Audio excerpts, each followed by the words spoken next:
Ngayon po ay October 23 at ito, kawawa naman yung mga halaman ko. Lalo ito pa naman yung mga top rare na mga variety ng kruto na collection ko. Hello mga plantita. Good morning po. Good day po sa inyong lahat. Kahit ayan masama yung panahon at hanggang ngayon ay masama yung panahon dito sa amin, sa Bicol. Lalo na po dito sa lugar namin, sa Kamsur. At ito po, pinipili ko na yung mga hinog na saging para maisaing na din. Para may makain at nakakagutom ngayong malamig. At syempre po, nais ko rin pong ipakita sa inyo yung updates din dito sa aking garden, sa mga halaman ko. Kaya, gumawa po ako ng content ngayon. Pero syempre, bago po ako magpatuloy ay welcome back po ulit muna dito sa aking munting channel, MJ na Grandpa Channel. Ako po si Joy, ang inyong certified plantita. At ayan, marami na nga po akong nakuhang saging. At bago po tayo mag quick garden tour sa gitna ng sama ng panahon ay magsasaing po muna ako. At ito yung napili ko, marami din yung hinog. Ayan, kaya samahan nyo naman po ako ulit na mag-garden tour sa ganitong sitwasyon ng panahon na masama po yung panahon. Ngayon po ay October 23 at ito, kawawa naman yung mga halaman ko. Lalo ito pa naman yung mga top rare na mga variety ng kruto na collection ko. Kaya nandito ito sa may harap ng bahay. Ayan po, nabagsakan. Galing po dyan sa rambutan ng kapit lote namin. Dyan sa kabilang lote. Kasi yung rambutan ko po dito ay napaalis ko na. Ito ay sa kanyang rambutan. Ito, bumagsak dito sa mga krutong ko. Sayang ng kruton ko. Mabuti na lang nga po ay napaalis ko yung mga kahoy talaga dito sa may malapit sa bahay. Para nga po pag may ganitong kalamidad ay safe naman. Safe yung bahay at yung mga tanim. Siguro naputol na itong converge. Ayan. Tapos bigat ng kahoy. Mamaya-maya ako na lang po ito alisin. Mag-apoy po muna ako. Mag-apoy, mag-amak para po makainom ng mainit na tubig at makapagluto. Kasi talaga pong maulan pa rin, mahangin. Ayan, mamaya na lang. Tingnan ko pa po yung ibang halaman. Pero ito sayang talaga. Ito sana ay hindi masyadong naputol yung mga sanga. Ayan po oh.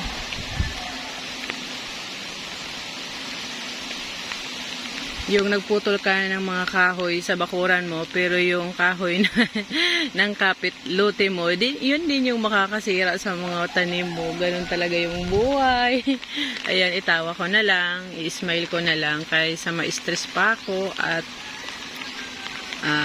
hindi makakatulong.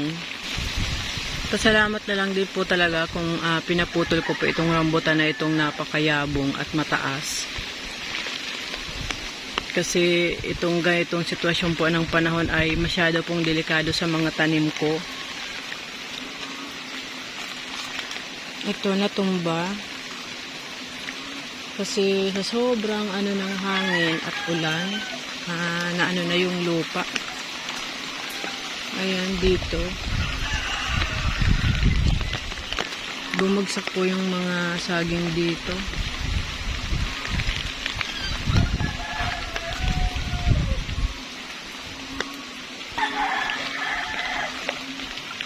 Ayan po, bumagsak yung mga saging. Kasi nga po ay mahangin.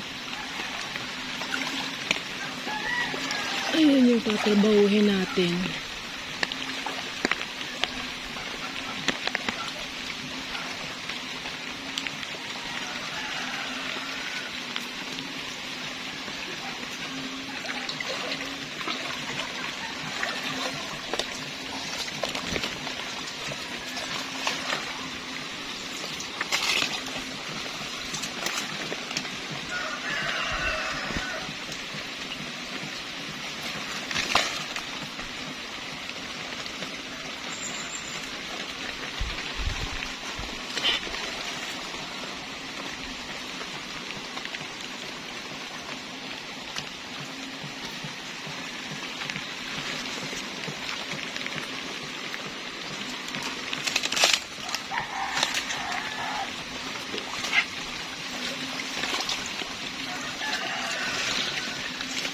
Sana matapos na po itong bagyo at tumigil na rin yung ulan. Kasi grabe yung sobra na yung tubig at yung mga plants talagang naputol. Siyempre po mahangin at yung iba ay para nang matutumba kasi nga po sobra na silang lubog sa tubig. Ayan o. Yung mangga ko, sayang ng mangga ko. Nasobrahan na sa tubig, baka matumba. Ayan po yung mangga ko. Ayan. Nakaano na doon, oh. Malambot na po kasi yung lupa. Kaya, na.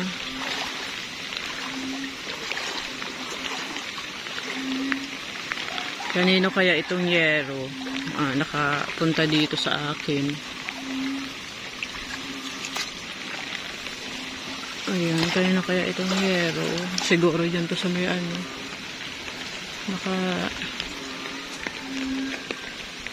tinangay ng hangin.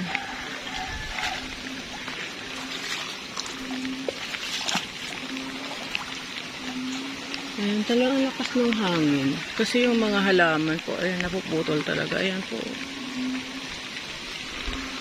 Kailangan na lang nitong ito. Tulad po nito, sa sobrang na pong lambot ng lupa. Ayan po, sa sobrang lambot ng lupa. Kaya nahiga na lang po itong halaman. Kailangan itong bigyan ng suporta. Kaya sana po ay tumigil na yung ulan. Ang tagal din po kasi yung ulan. Saka sobra po talagang heavy rain. Heavy rain po talaga yung ulan dito sa amin.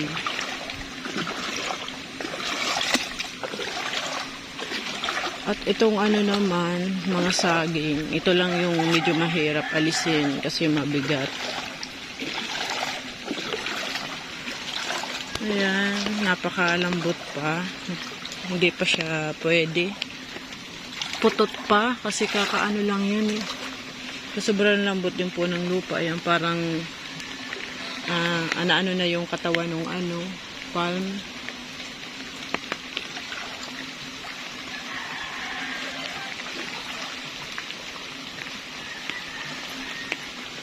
Kahit ito po malambot kasi na yung lupa.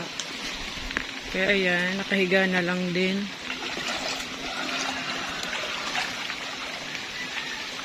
Grabe na nasobrahan na po kasi ng nasobrahan na ng tubig dito. Talagang binagyuhan. Kawawa naman yung mga halaman. Ayan, pasaan na kaya ito papunta? Wala na sa ayos. Puro na para na mga mahihiga na yung mga halaman. Naka-islamping na sila. Ito.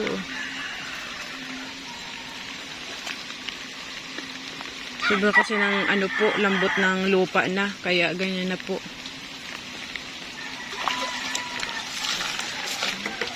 Sobra ng lambot ng lupa. Ano ba itong matutumba dito? Itong aking Donya Luz. Ayan, natumba na rin yung Donya. Ito pong isang Donya ko dito, halaman. Ayan yung pula. Ayan, natumba na rin kasi sa sobrang lambot na rin. Ang daming dapat asikasuhin. Ayan.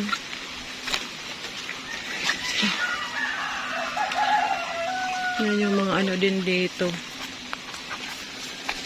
Natumba. Kasi malambot naman po talaga yung katawan ng mga heliconia. Ayan. Hindi po tayo makadaan. Mababasa tayo. Hindi pwedeng magpabasa kasi hindi matutuyo ang damit. Tatambak yung labahan. Dito na lang po tayo dadaan sa kabila.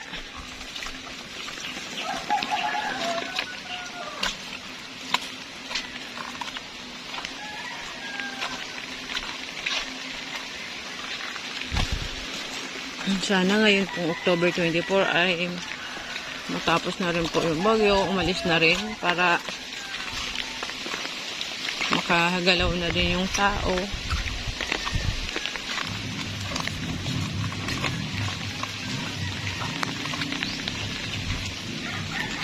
Eto, dahil mataas sila, ayan, sa sobrang ng hangin. Ito talaga po yung inaalala ko kasi napakalaki na nitong Palawan cherry blossom. Ayan, sabi ko hindi pa naman na-trim yung mga sanga. Sabi ko mabigat sa taas, baka ako mabuwal. Mabuti naman po, matibay. Malalaki naman na po kasi yung ugat nito. Siguro po kung nakatanim ito doon sa may dulo o doon sa laging natutubigan, talaga mabubuwal po ito. Nagkataon lang po dito sa may malapit sa bahay, medyo mataas. Kaya, ayan po, hindi naman siya nabuwal. Kasi yan, napakalaki niya na po at napakataas. Ito lang. Ay, grabe. Nabuwal lang. Ay, hindi ba nabuwal? Sa sobra sigurong bigat at din ng ulan. Itong si Don Manuel. Yan, medyo na na yung mga dahon niya. Tingnan po natin doon sa kabila. Ay, mahangin pa rin po.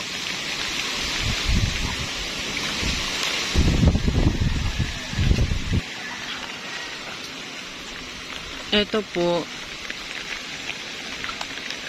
Hindi naman po nabuwal. Na lang, mabigat lang. Sa sobrang bigat na ng tubig.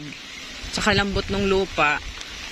At rin, basang-basa yung nila. Kasi napakayabong po nito. Sobrang yabong at kapal na din ito. Kaya siguro, ayan, sa lakas ng ulan, ayan, matagal na pag-ulan. Kaya siguro ganyan na po. Medyo na siya. Para na siyang naka-slanting na siya po.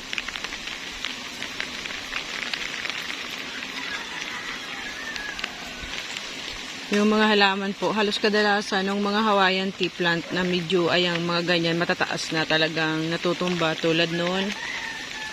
Ayan.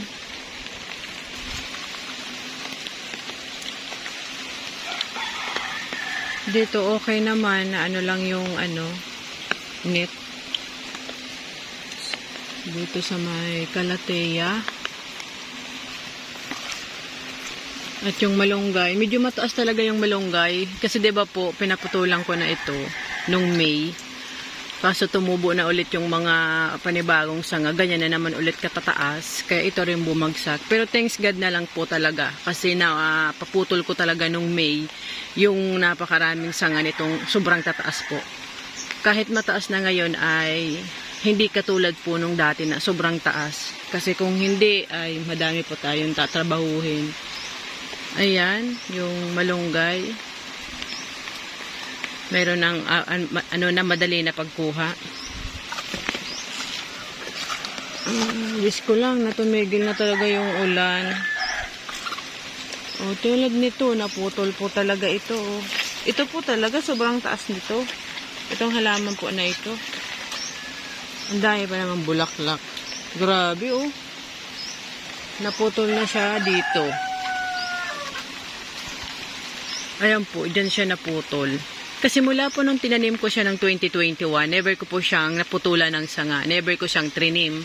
Hinayaan ko lang talaga siyang tumaas. Kaya halos, sing taas na po siya nun.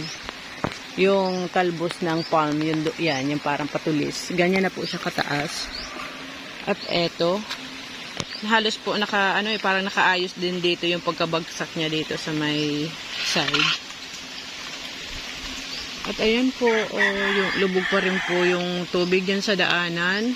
At dito, sa may kapitbahay ko, lubog pa rin. Siguro wala dyan yung pamilya. Nandun siguro sa magulang. Kasi nga po, napapasok rin ng tubig sila dyan.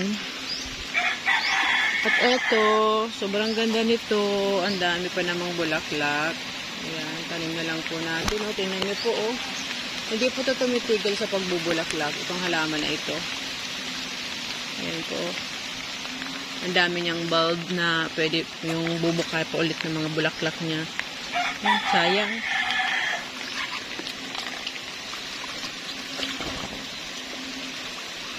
Yung kabalyero ko na napakaunang-una kong tinanim na kabalyero.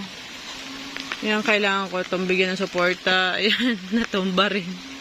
Saka yung itong ko, Doña Aurora. Ay, hindi, Doña po. Hindi siya Aurora. Nakalimutan ko lang yung niya. Hindi ko siya matanda-tandaan. Pero yan, isa rin siyang Doña. Alam niyo po yung Doña. Pero yan yung sitwasyon. Siguro po kung wala naman tubig dito na istak, hindi sila magiging ganyan na parang tutumba na talaga. Malambot na po kasi talaga yung lupa. Kaya naging ganyan na po. Lalo pa po at mataas sila, mahangin, may tubig.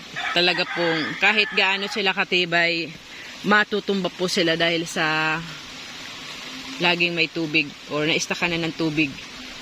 Nang halos 2 araw na. Kaya talaga pong lalambot na yung lupa. Ayan, pero salamat na lang din po talaga at naisipan ko na paputol yung mga kahoy. Siguro po kung nandoon pa yung santol, yung dita, yung rambutan sa may harap ng bahay ko at yung rambutan dyan siguro po mas marami po akong aayusin, lilinisin at mas marami po yung mga halaman kong madadamage na mababagsakan ng mga sanga ng kahoy. Kaya salamat na lang din po talagang napaalis ko yung mga kahoy. Although yung kahoy ay nakakatulong sa atin, pero pag ganitong malapit sa bahay at maraming tanim ay makakasira din talaga sila.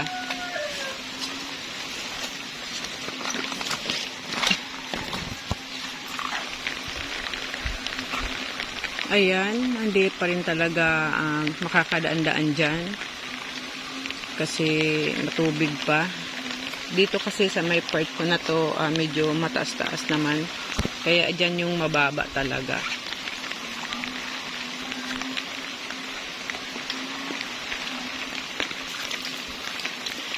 Siguro po kung wala itong kahoy na ito, konti lang yung damage sa mga halaman ko dito sa aking garden.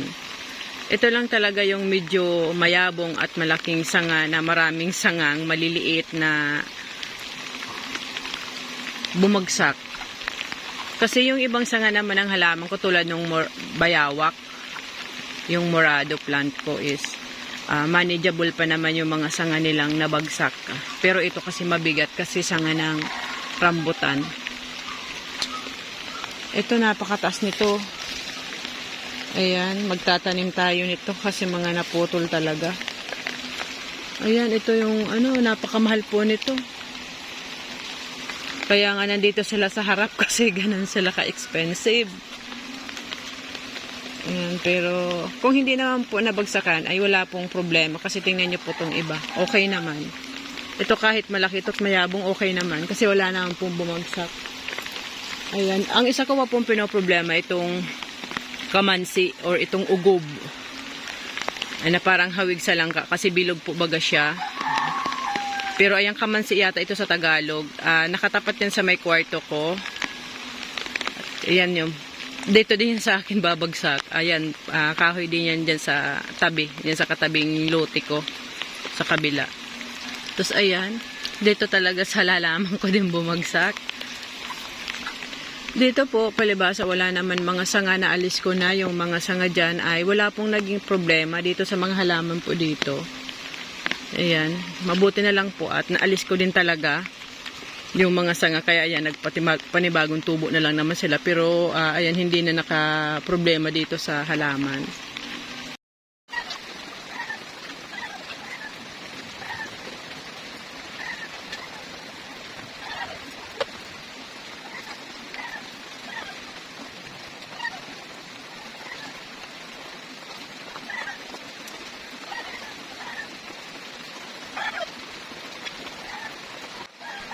Hindi ko po hindi ko masabrit. Hindi ko maano siya. Kasi yung carton, malamig at siguro po kailangan lighter para po makapag-apoy po tayo.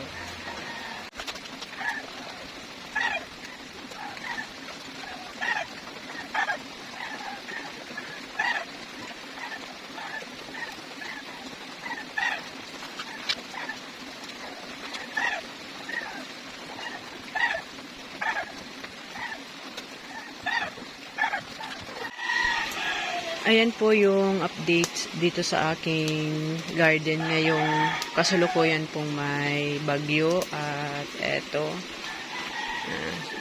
ayan, nagkasaing din ako para may makain na mga yung tag-ulan. Wala po dito sa aming kuryente at wala rin pong tubig.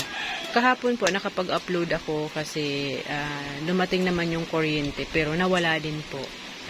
At ayan, hanggang ano na po, siguro nawala baka mga bandang hapon, baka mga ganyan po, baka mga alas 4 ba yun?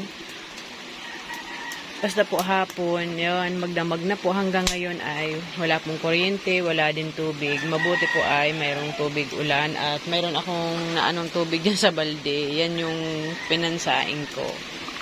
Ayan, maraming salamat po sa pagsama niyo ulit dito sa aking pag-updates ko dito sa aking garden at sa sitwasyon na rin po ng panahon dito sa amin.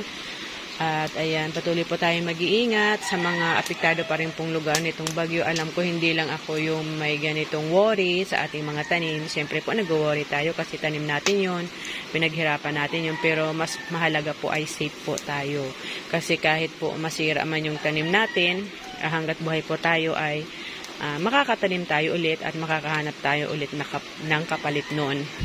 Basta ang importante po ay tayo ay safe. Ayan. Maraming salamat po sa lahat sa mga subscriber. Kahit na paano may nadadagdag naman. Maraming salamat po sa lahat ng aking mga viewers, sa mga nagko-comment, nag-like and nag-share. Thank you po sa inyong lahat. Ingat po tayo at God bless you all po.